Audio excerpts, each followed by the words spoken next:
उसने कहा कि ठीक है भाई, मैं वचनबद्ध हो चुका हूं और मैंने 3 युगों में जीव कम ले जाऊंगा, और चौथा युग जब कलयुग आएगा तब मैं अपने जीव ले जाऊंगा। फिर इसने ये कहा कि भगवान एक प्रार्थना और है मेरी, कि आप अपना ज्ञान दे कर ले जाना, आपका ज्ञान सुने वो आपके मन ने आपके ज्ञान को स्वीकार करें और आपके नाम जपे वो आपके, और मेरे ज्ञान पर आधारित रहे, मेरा काल का नाम जपे तो वो मेरे, आप बाई फोर्स ना ले जाना। परमात्मा बोले बाई फोर्स नहीं ले जाऊंगा।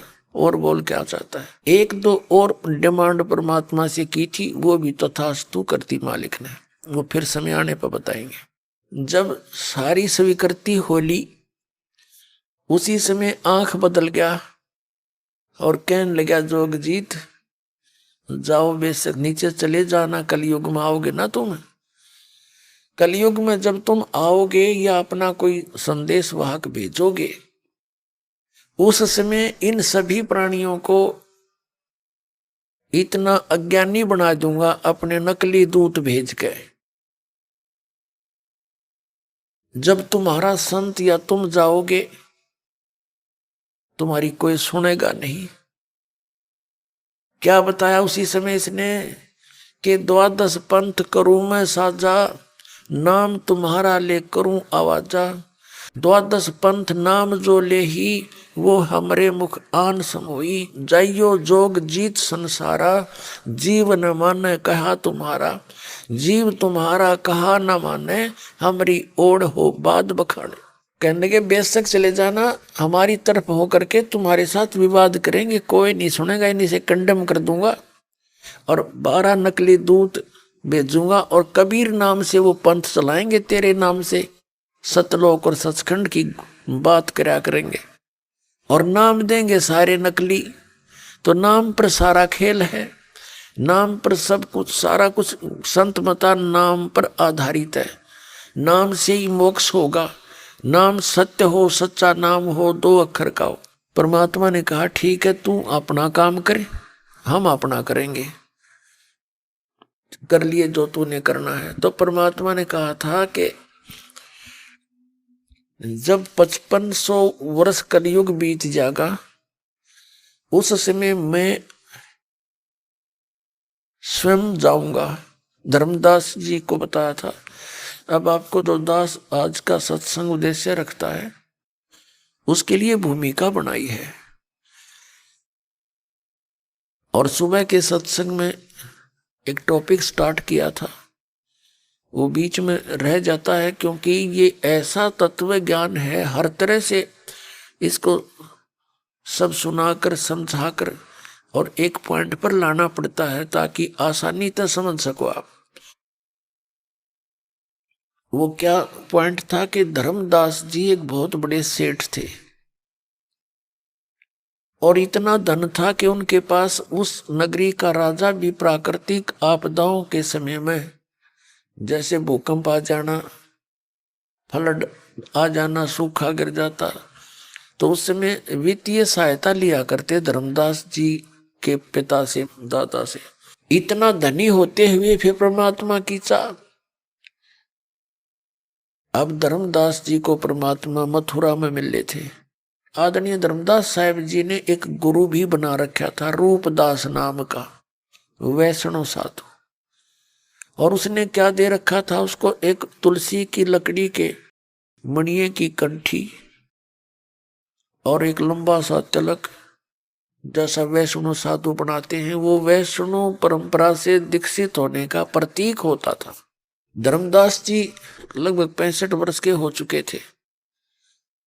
एक उनके पुत्र था नारायण दास, और संतान नहीं थी।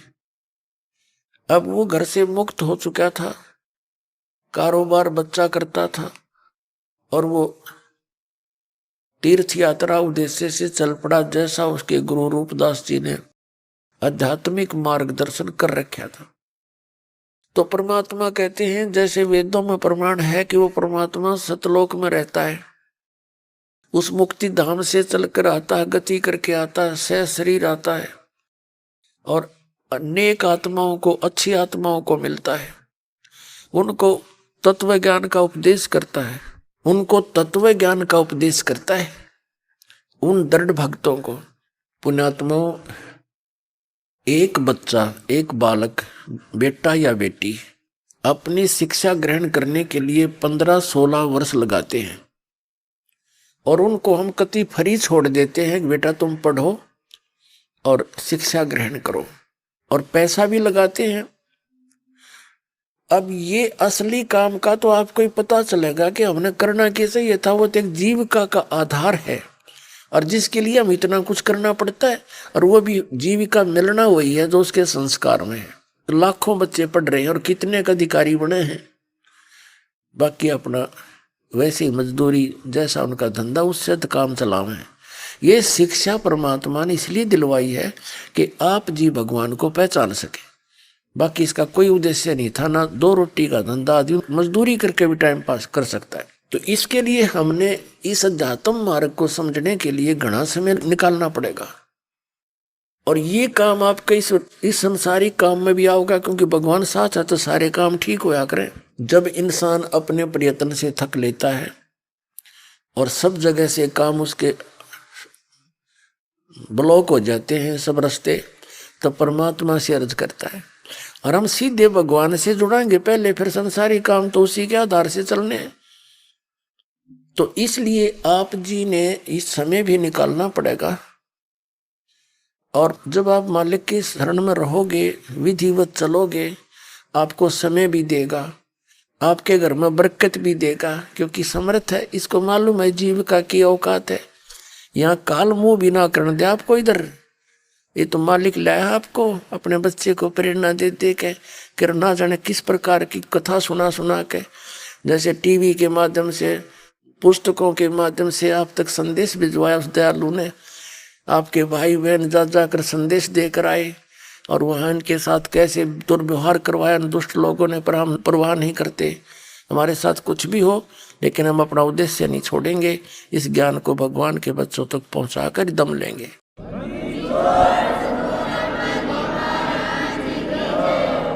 आप जी ने परमात्मा पूरा विश्वास करना पड़ेगा।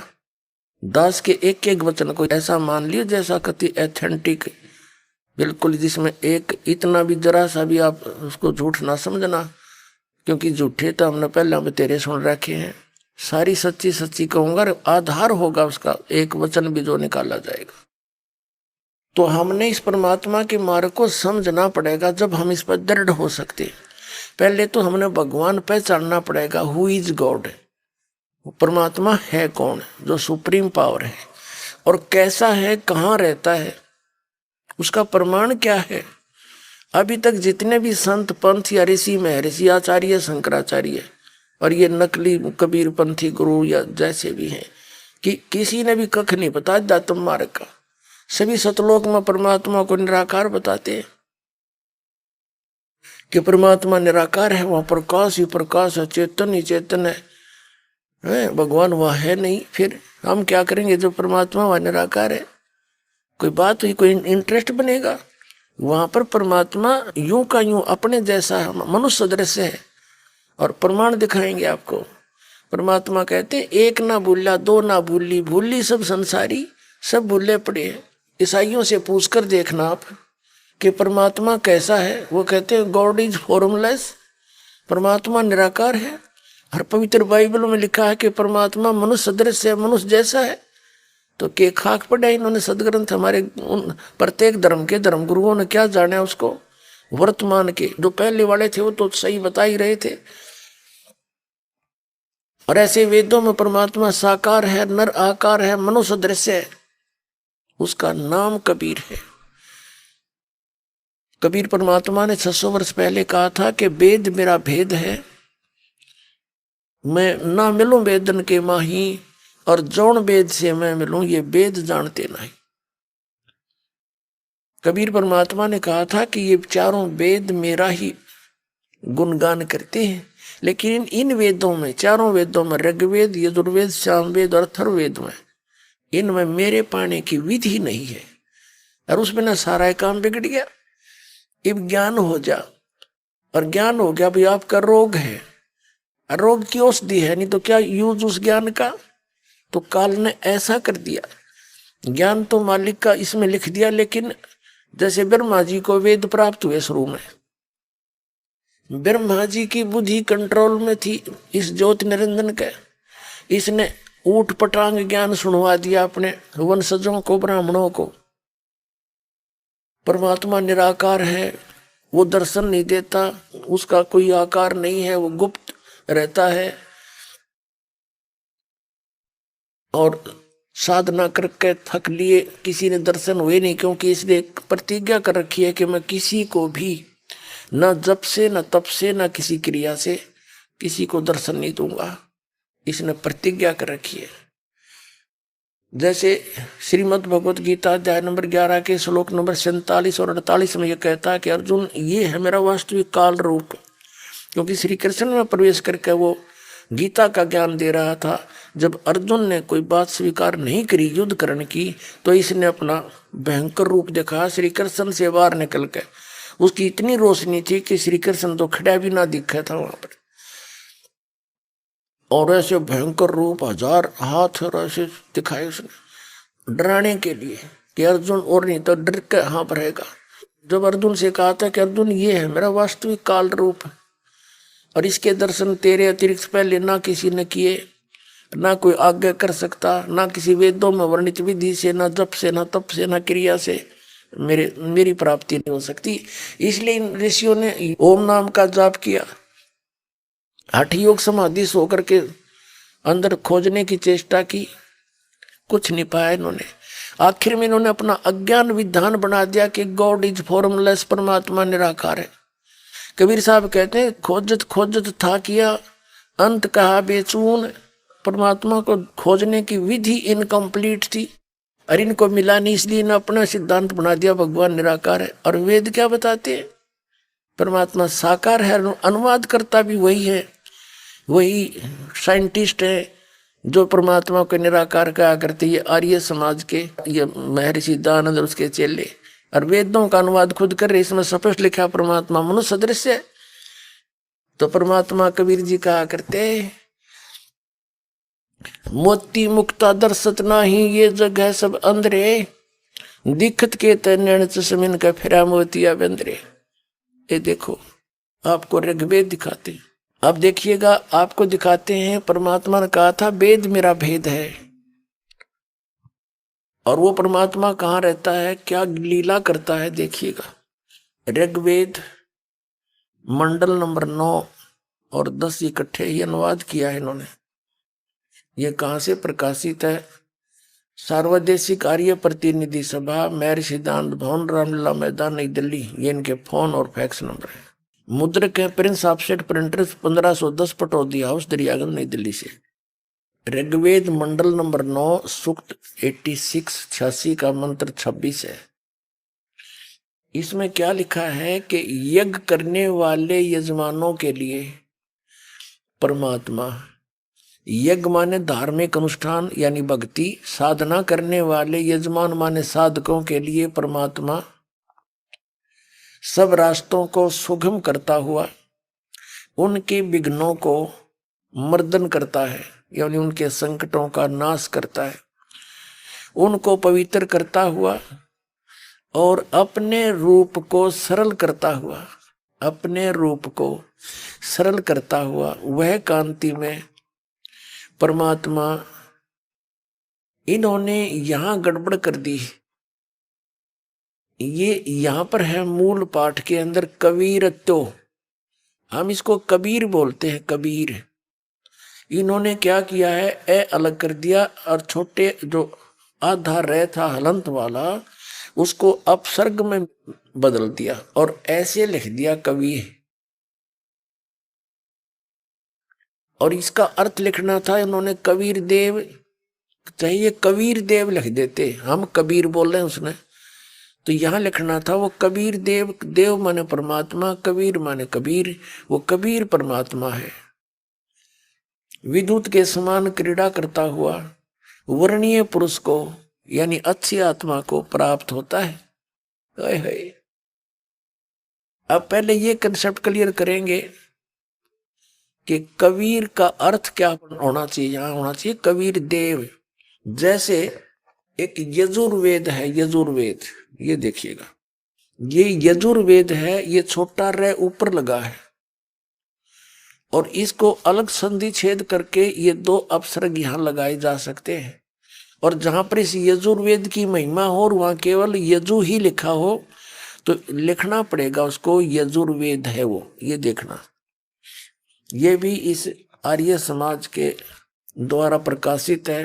प्रकाशक है सर्वदेशी कार्य प्रतिनिधि सभा 2/5 महर्षि दान भवन रामलीला मैदान नई दिल्ली। इसके अनुवाद करता महर्षि दानंद सरस्वती हैं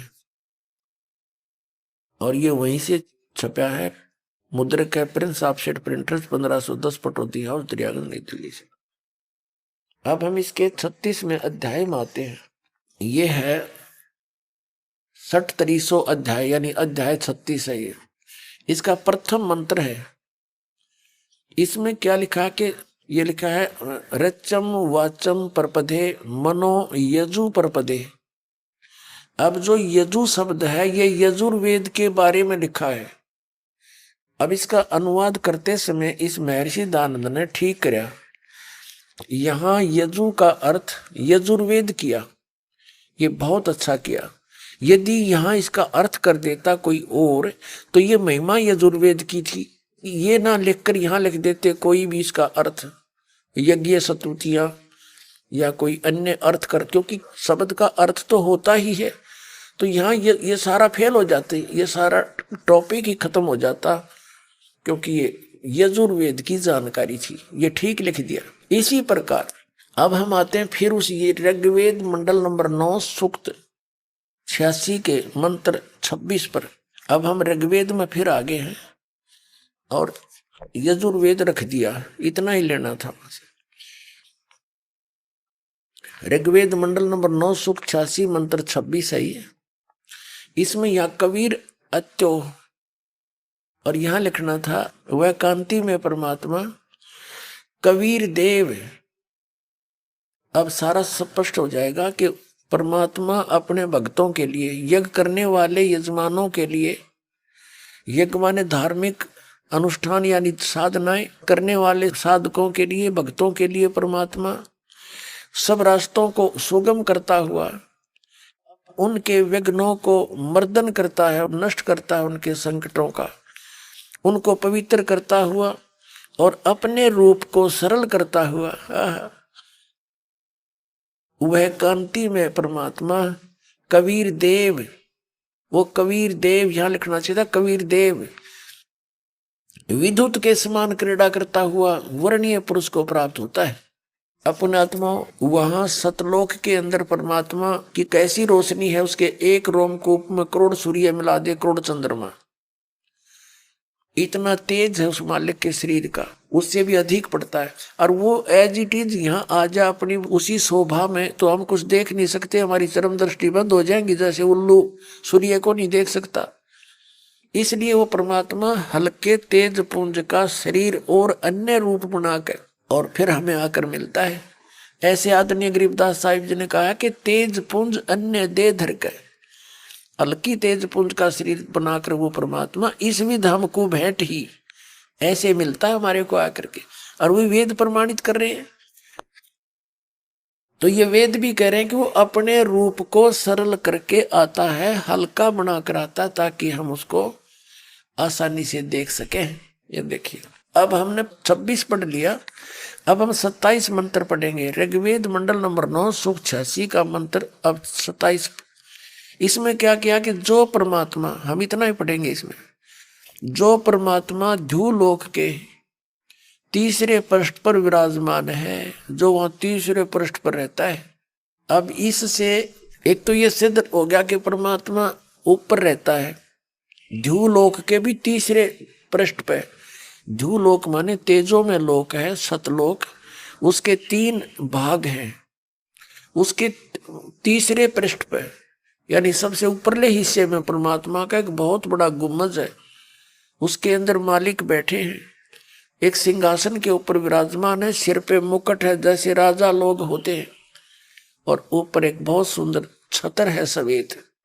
गरीबदास साहिब जी ने कहा कि सवेत छतर सिर मुकुट विराजय, और देखत ना उस चेहरे नो, कि तुम्हारी वो साधना ही नहीं बनी है जो तुम उस मालिक को देख सको सतलोक में, इसलिए तुम ये काल के बंधे पड़े हो।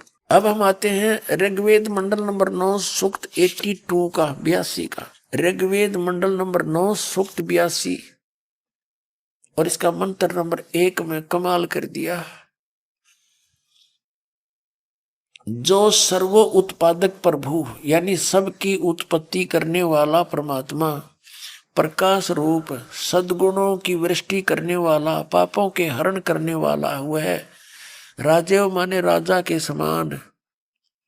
अब हमने यहाँ 269 पर पढ़ा है यो, इसका शेष अगले पृष्ठ पे है 270 पे। राजेव माने राजा के समान, ये 270 पे पढ़ रहे, राजा के समान दर्शनीय है।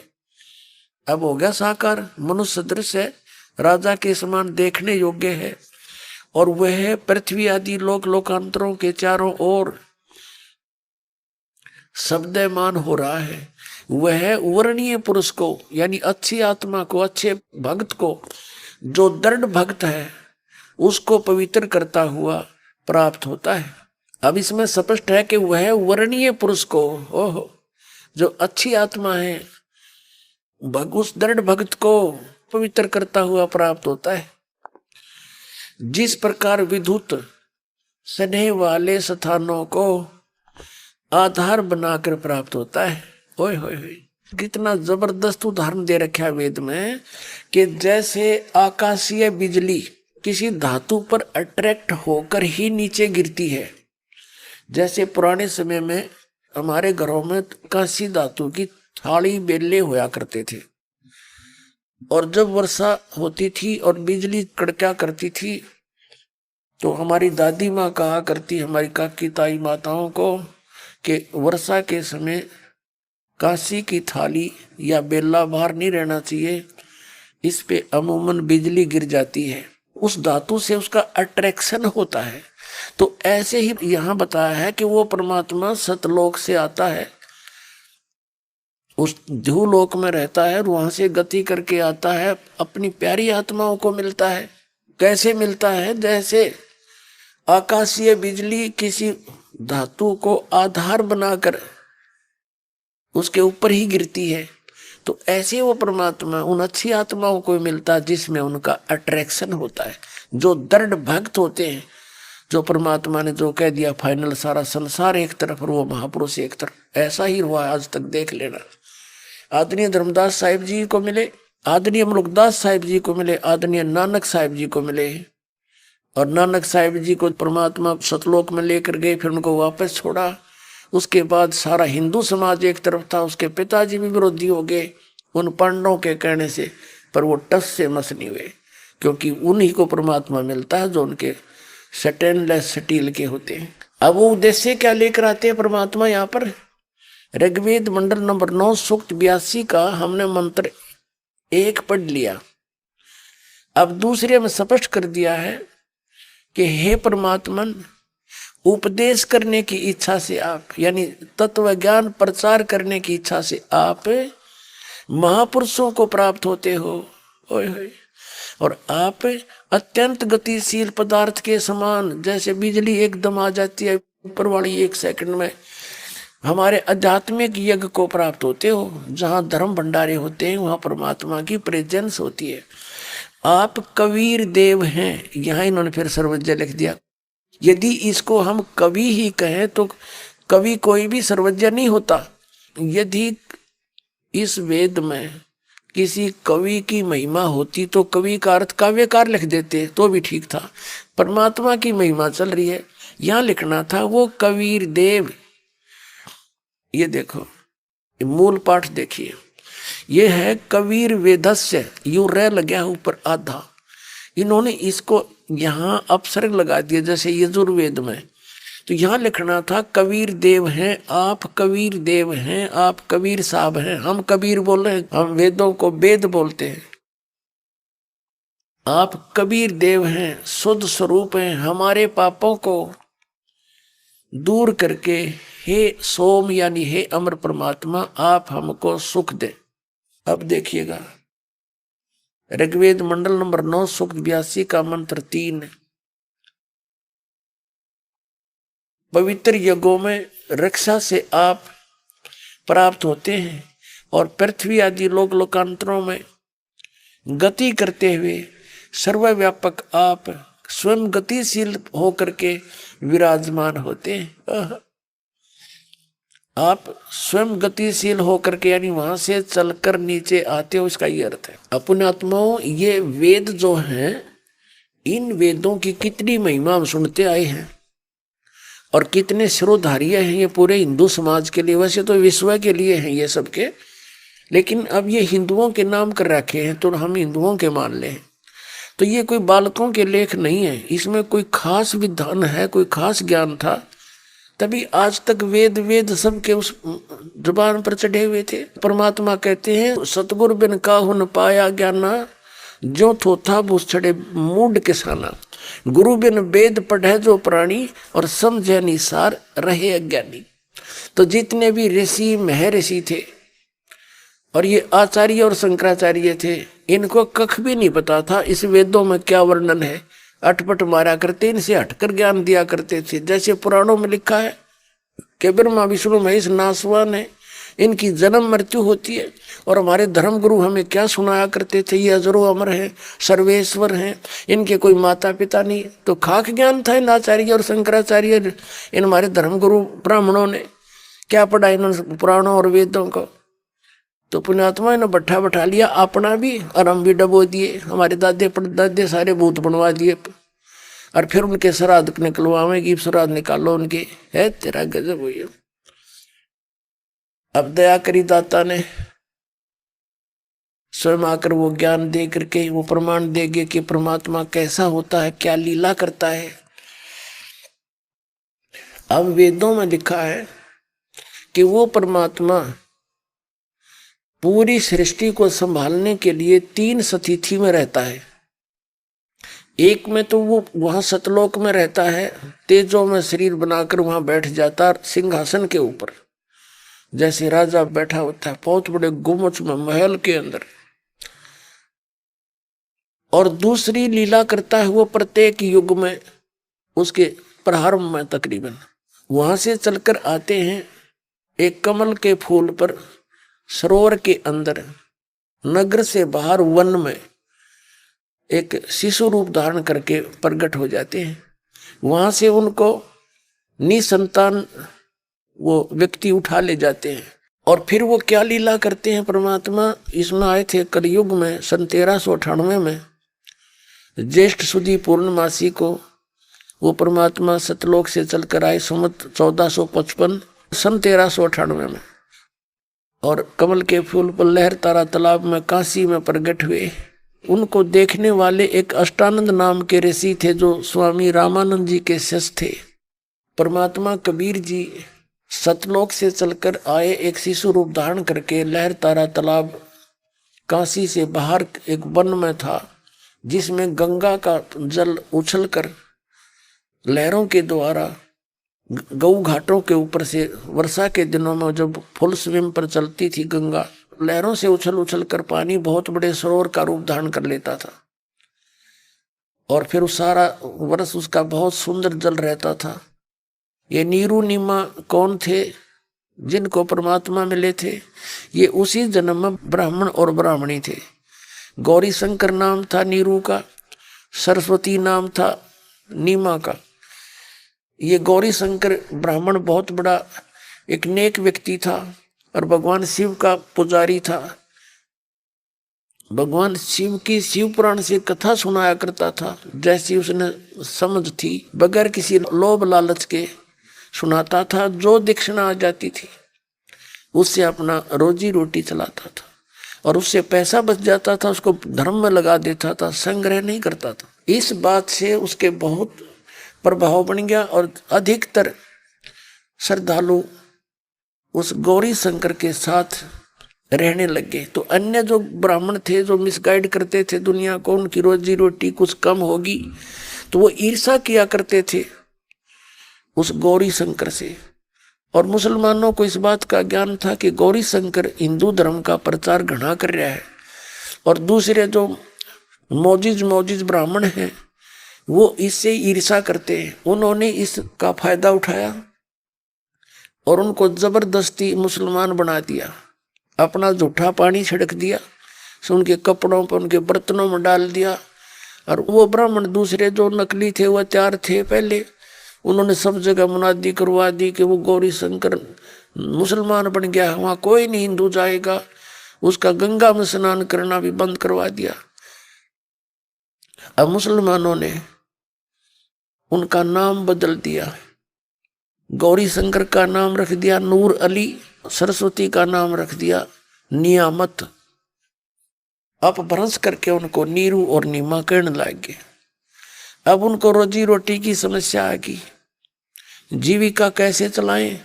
तो उन्होंने एक सिंपल सा तरीका अपनाया कि 4 लकड़ के लठगाड़ के डंडे, उसमें कपड़ा बुनने का काम शुरू कर दिया, जिसमें ना कोई मशीन लेनी ना कुछ और, अपना सिंपल सा काम वो शुरू कर दिया, जिस कारण से वो जुल्हा कहलाने लगे।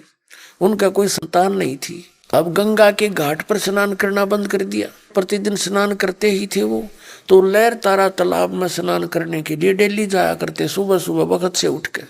जिस दिन परमात्मा सतलोक से चलकर आए शिशु रूप धारण करके लहर तारा तालाब में कमल के फूल पर विराजमान होने के लिए आए, तो उस समय एक अष्टानंद नाम के ऋषि जी, जो महर्षि रामानंद जी के शिष्य थे, रामानंद जी भी ब्राह्मण थे, 4 वेदों के, गीता के और 18 पुराणों के वो मर्मज्ञ माने जाते थे। उन्होंने 1400 ऋषि शिष्य बना रखे थे। उनमें से एक ऋषि अष्टानंद जी थे, वो भी सुबह सुबह स्नान वहां उस पवित्र जल में करने जाते थे और वहीं बैठकर एकांत स्थान पर अपने गुरुजी द्वारा प्राप्त उस साधना का अभ्यास करते थे। उस दिन भी जब वो परमात्मा सतलोक से जब आए, तो क्या देखा अष्टानंद ने कि ऊपर से एक प्रकाश का पुंज, प्रकाश का गोला आ रहा है। अब जो उसने ऊपर को देखा तो एकदम उसकी आंखें उस तेज को सहन नहीं कर सकी, आंखें बंद होगी। आंखें बंद होने के बाद उसने क्या देखा, जैसे हम सूर्य की तरफ देख लेते हैं, हमारी आंखें ज्यादा समय नहीं देख सकती, आंखें बंद हो जाती हैं, या दूसरी तरफ हम करके देखते हैं तो सूर्य का प्रकाश रहित आकार दिखाई देता है। ठीक इसी प्रकार अष्टानंद की जब आंखें खुली तो क्या देखा उसने, आंखें बंद करी, उसमें भी दिखाई देता वो आकार। क्या देखा कि एक नवजात शिशु दिखाई दे रहा है उसको, और उसी का वो प्रकाश था। लहर तारा तालाब में कमल के फूल पर आते ही वो परमात्मा ने वो सारा अपना प्रकाश सिमेट लिया और नवजात शिशु रूप में वहां पर विराजमान हुए। अष्टानंद जी तो उठकर चले गए, भी ये अपने गुरु जी से पूछूंगा मैं कि मेरी भक्ति की उपलब्धि है या मेरा कोई भ्रम है, तो वो इसलिए उठकर चला गया। जाकर के रामानंद जी से प्रार्थना की कि गुरुदेव ऐसे ऐसे मैंने ऊपर से एक प्रकाश का गोला आता देखा, उसको मैं देख नहीं सका, मेरी आंखें बंद होगी, फिर मैंने देखा कि उसमें एक नवजात शिशु नजर आया, ये क्या लीला थी, मेरी भक्ति की उपलब्धि है या कुछ मेरा भ्रम है? तो रामानंद जी ने कहा कि बेटा ऐसी स्थिति जब होती है तो ऊपर के लोकों से अवतार आते हैं और वो यहाँ किसी माँ के गर्भ में स्थान पाएंगे और फिर बाहर आकर लीला करेंगे।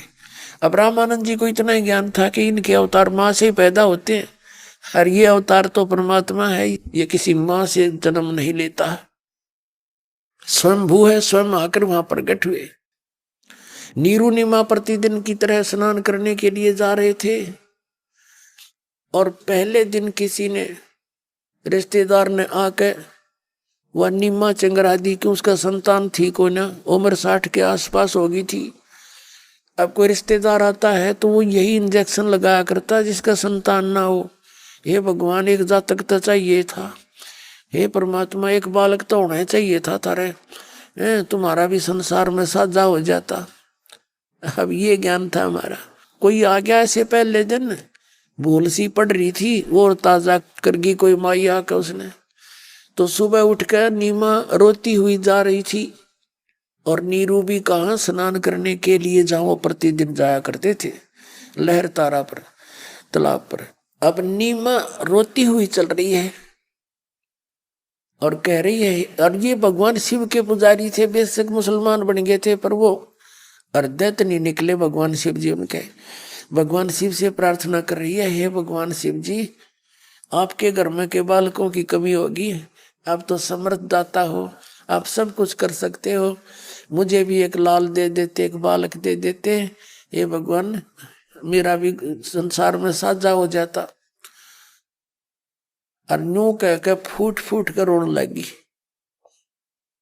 अब नीरू कहने लगा, नीमा पहले देखो अगर हमारे भाग में होता तो भगवान दे ही देते, अब आंखें खराब ना करे तू, हमारे भाग में बालक है नहीं, बुढ़ापे में कोई उंगली पकड़ने वाला नहीं, आंखें तो खराब कर लेगी और दूना दुख होगा, तू मत रो। उसको सांत्वना देता देता वो पहुंच गए स्नान करने उस स्थान पर। अब पहले नीमा स्नान करने गई, स्नान करके वो बाहर आ गई ब्रह्म मुहूर्त में, सूर्य उदय होने से 1.5 घंटा पूर्व के समय को ब्रह्म मुहूर्त कहते हैं। तो उस समय अंधेरा सा होता है। नीमा स्नान करके बाहर आ गई, 10 15 20 मिनट जिसी उसने लाई। उसके बाद फिर वो नीरू चला गया स्नान करने के लिए उस तालाब में। कुछ देर के बाद 15 आध घंटा पौना घंटा उन्होंने लग गया ऐसे। तो वो जिस वस्त्र को बांध कर स्नान किया था नीमा ने, उसको धोने के लिए कपड़े बदल कर पुनः फिर किनारे गई वो, उस कपड़े को धोने के लिए, स्वच्छ करने के लिए। उस समय तक कुछ रोशनी सी छिटक आई थी। सुबह का जो रोशनी होता है एकदम अंधेरा दिखा करे और एकदम उजाला हो जाता तकरीबन एकदम फटाफट सा। तो जो ही वह किनारे पर पहुंची तो क्या देखा उसने, कमल के फूल पर कोई वस्तु हिल रही है। पहले उसने सोचा कोई सर्प ना हो और मेरे पति को डस ले। परमात्मा ने क्या कर रखा था, अपने कमल के फूल पर विराजमान होकर के और पैर हिला रहे थे पैर। तो उसने देखा, उसने फिर ध्यान से देखा, क्या देखा कि तो बालक है, वो तो बालक है, बच्चा है, बच्चा है, हे भगवान। तो उसने अपने पति से कहा कि देखना जी, देखना जी बालक, देखो जी कमल के फूल पर बच्चा है, उठाइए ये डूबेगा। अब वो नीरू स्नान कर रहा था, ऐसे करके गोते मार मार के। वो कहने लगा, नीमा तू कति मेंटल होगी, अब तुझे जल में भी बच्चे दिखाई देने लगे, हे परमात्मा इसको सद्बुद्धि दो, जल में कहां से बच्चे आते हैं। उसने फिर कहा जोर से कसक के साथ, सचमुच देखना दे, डूब गया डूब गया। अब फिर वो विवश होकर देखने लग गया कि ये अब कुछ सुर बदल दिया इसने। जिधर संकेत करी थी क्या देखा, कमल के फूल पर बालक। आव देखा ना ताव देखा, फटदेशी तोड़ लिया समेत और अपनी पत्नी को पकड़ा दिया। बोलो सतगुरुदेव।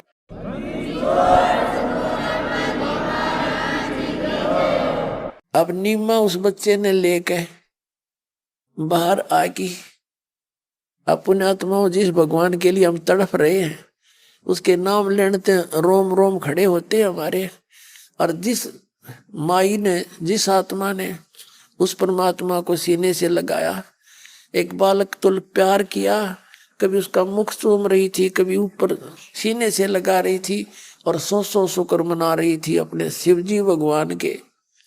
पुण्यात्माओं ने भगवाना के 9 नंबर बनते रहे। करे करा हुआ साइया, करे करा हुआ साइया, मन में लहर उठा, दादू सरदर जीव का वो आप बगल हो जा। जगत का पेख ना पेखा, धनी का नाम ना लेखा। अब नीरू नीमा कितनी होगी, भगवान शंकर ने दे दिया बेटा, पुत्र मिल गया है। और वो थे खुद देने वाले, खुद ही दाता वहां उसकी गोदी में बैठे थे। तो पुण्यात्माओं, अभी तक हम यही भूल में रह गए। अब ये हमारा पिता है, हम सबका जनक है और अपने बच्चों का अपने पिता और माता को ही चिंता रहता है, फिक्र रहता है। तो जो भी कोई साधना हम करते हैं या पूर्व जन्म का जो संस्कार है वो ये परमात्मा ही देता है। और निमित्त बनाता है इन ब्रह्मा विष्णु महेश को। तो इस प्रकार इनको ही हम पूज्य मानने लगे, उस मालिक को भूल गए। तो वो ज्ञान कराने के लिए वो दाता स्वयं आते। तो जो प्रसंग चल रहा है आज का, अब शॉर्ट करके दास चलता है। अब नीरू नीमा दोनों उस बालक को घर ले आए। नीरू ने चाहा था कि इसको ना ले चले, लोग विरोध करेंगे, पूछेंगे कहाँ से लाए हो, इसके माता पिता बताओ। तो वहाँ काफी उनका दोनों पति पत्नी का भी विवाद हुआ था, लेकिन नीमा नहीं मानी थी कि मैं इस बिना मर जाऊंगी पर इस बच्चे ने छोड़ूंगी नहीं। नीरू ने कहा था तो इसको यही छोड़ दे, ये बच्चा भी छीन लेगी जनता और हमें नगरी से निकाल देंगे। वो कहने लगी मैं इसको लेकर देश निकाला भी ले लूंगी पर इसको छोड़ूंगी नहीं। तो परमात्मा ने स्वयं कहा था कि नीरू तू मुझे घर ले चल, मैं तुम्हारे लिए आया हूं। फिर ये डर गया था कि कहीं कोई फरिश्ता ना हो, कोई सिद्ध आत्मा हो, तुझे बद्दुआ दे दे। चुप करके आ गया, बोलिया नहीं। फिर अब बात को ज्यादा ना बढ़ा करके दास क्या कहना चाहेगा कि 25 दिन के हो गए ये भगवान, 25 दिन के लीला में शरीर में 25 दिन के हो गए। ना दूध पीवे यहाँ के संसार का, ना अन्न खावे, और शरीर ऐसा पुष्ट जैसे बालक 1 किलो दूध डेली पीता हो। अब 25 दिन बीत गए, नीमा की चिंता का ठिकाना नहीं रहा और उसने देख लिया ये बालक मरेगा जब खाता ना पीता। अपने भगवान शिव जी से प्रार्थना करने लगी, हे भगवान या तो आपने यो लाल देना नहीं था, हे मालिक अब देकर ले रहे हो, आपकी दासी ये बालक मर गया तो साथ मरूंगी, उसी दिन मैं आत्महत्या कर लूंगी, इसकी मृत्यु होती मैं जी नहीं सकती। अब परमात्मा कबीर जी वहां लेटे हुए उनके घर में और प्रार्थना कर रहे शिव जी थे। तो परमात्मा ने देखा कि अब बुढ़िया मरेगी और मेरा के मरना में तो ना पीऊं खाऊं तो भी मालिक से हो। तो शिव जी को प्रेरणा करी दाता ने, ना तो वह रोज रोया करती, पहले ना आया शिव जी। शिव जी को प्रेरणा की, शिव मंडल में ऊपर इनकी राजधानी में रहते हैं ये देवता। उसको एकदम चौंकने हुए शिव जी कि कौन पुकार रहा तुझको। वहां से एक साधु का रूप बना के, संत का रूप बना के शिव जी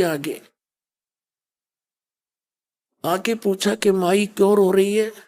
उसने अपनी सारा दुख बताया कि मेरे भगवान शिव जी ने एक पुत्र दिया, हमारे संतान नहीं थी, कमल के फूल पर मिला, अब ये कुछ खाता पीता नहीं महाराज, अब ये मरेगा, साथ मरूंगी मैं, मेरा यूं दुख से। तब परमात्मा को शिव जी ने कहा साधु रूप में कि माई तेरा पुत्र दिखा कहाँ है। वो अल्याई पालने में तो ठाक है। अब माई ने सोचा साधु संत के पास बड़ी विद्या होती है, तो बच्चे को इसके चरणों में डाल दूं, यो जीवन दान दे देगा। तो साधु के चरणों में डालना चाहा कबीर जी बच्चे को, तो परमात्मा उसके हाथों से उठकर, नीमा के हाथों से छूटकर हवा में रुक गए, भगवान शंकर के सिर के बराबर में। अब वो हैरान थी। अब वह नीमा तन्नो सोच रही थी बाबा जी बड़ा करामाती है, इसमें ये शक्ति है, मेरे बच्चे को हवा में उड़ा दिया। फिर भगवान शिव ने साधु रूप में ऐसे हाथ किया जैसे बच्चे को गोदी में लेने का प्रयत्न करते हैं, तो परमात्मा उसके हाथों में गोदी में आ गए। और कबीर जी ने 7 बार चर्चा करी, अपनी बातें बतलाई और शिव जी से कहा कि महाराज आप एक कुंवारी गाय मंगा लो, उसके ऊपर आप अपना हाथ रख देना। कबीर जी ने कहा बालक रूप में, और वो कुंवारी गाय फिर दूध दिया करेगी, मैं वो दूध पिया करूंगा। माई को वो बच्चा संभलवा दिया कि माई तेरे बच्चे को लेटा दे और एक कुंवारी गाय ले आओ तुम कहीं से। अब नीमा ने अपने पति को बुलाया, नीरू को, और उससे सारी कथा सुनाई कि ये महाराज जी ऐसे ऐसे कह रहे हैं, एक कुंवारी गाय ले आओ, अपना बालक बच जाएगा। अब नीरू गया, एक कुंवारी गाय ले आया, बछिया सी, और एक कुम्हार के पवित्र ताजा मटका लिया, छोटा सा बर्तन, 5-7 किलो 4-5 लीटर उसमें जल आ जाए, दूध आ जाए, ऐसा है। अब उस शिव जी ने कहा महात्मा रूप में कि आप इस बछिया के नीचे इस पात्र को कर लो। उसने ऐसे पात्र रख लिया। शिव जी ने महात्मा रूप में उसका आशीर्वाद दिया गाय को। अपने आप सतनों में दूध आ गया और लंबे लंबे सतन हो गए, लगे धार चलने। वो पात्र भर के बंद हो गया और शिव जी अंतर ध्यान हो गया और वो बच्चे को दूध दिया, परमात्मा को गट गट पिया। इस प्रकार वो गाय दूध देने लगी, कंवारी गाय, और परमात्मा पिया करते थे। ऐसे उनकी परवरिश की लीला कंवारी गाय से हुई और प्रत्येक युग में ऐसा ही वो करते हैं। और वेद भी गवाही देते हैं कि परमात्मा जब शिशु रूप धारण करके एक लीला करने आता है, उस समय उस शिशु रूपधारी परमात्मा की परवरिश की लीला कुंवारी गायों के दूध से होती है। अब ये वेदों में मिल जावे और परमात्मा ने कर रखी है लीला 600 वर्ष पहले, तो फिर भगवान पहचानने में देर नहीं लगे।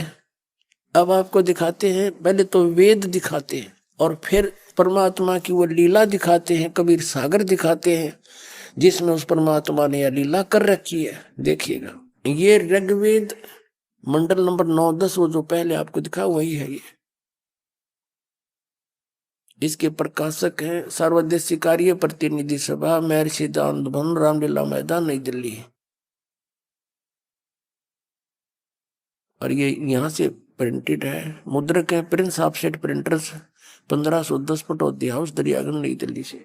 इसके ऋग्वेद मंडल नंबर 9 का और प्रथम सूक्त आपको दिखाते हैं। ये नौवां मंडल है ये, और ये प्रथम सूक्त का प्रथम मंत्र। अब यहां से शुरू करते हैं। प्रथम मंत्र में परमात्मा की महिमा बताई है कि परमात्मन। फिर दूसरे मंत्र में ऋग्वेद मंडल नंबर 9 सूक्त 1 का मंत्र नंबर 2 में भी हे परमात्मन आप। अब इसमें मंत्र नंबर 3 में भी हे परमात्मन, मंत्र नंबर 4 में भी हे परमात्मन आप, यानी परमात्मा की महिमा आ रही है। और 5 में भी हे परमात्मन।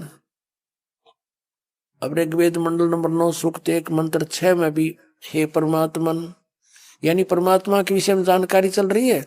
अब यहाँ आके इन आर्य समाज के आचार्यों और ऋषियों को याद आ गया कि परमात्मा तो हम निराकार बताते हैं, तो यहाँ उन्होंने उस पुरुष को लिखना शुरू कर दिया। वह सब जगह परमात्मा का जिक्र है, यहाँ पुरुष हटा दिया, कोई समझे ना आगा। अब हम ऋग्वेद मंडल नंबर 9 सूक्त 1 के मंत्र 8 और 9 में प्रमाणित करेंगे। यह लिखा है, उस पुरुष को उग्र गतियां प्रेरणा करती हैं, भासमान शरीर को वह पुरुष यानी वह परमात्मा प्राप्त होता है। अब यहाँ पहले तो ये देखेंगे पुरुष माने क्या होता है, परमात्मा पूर्ण ब्रह्म। इस महर्षि के ही शब्दों में अब यजुर्वेद उठा लिया हमने। पुण्यात्माओं, जीविका के लिए पढ़ना ये तो एक अन्य बात है, सामान्य बात है, और आत्म कल्याण के लिए ज्ञान होना ये एक बहुत गजब की बात है।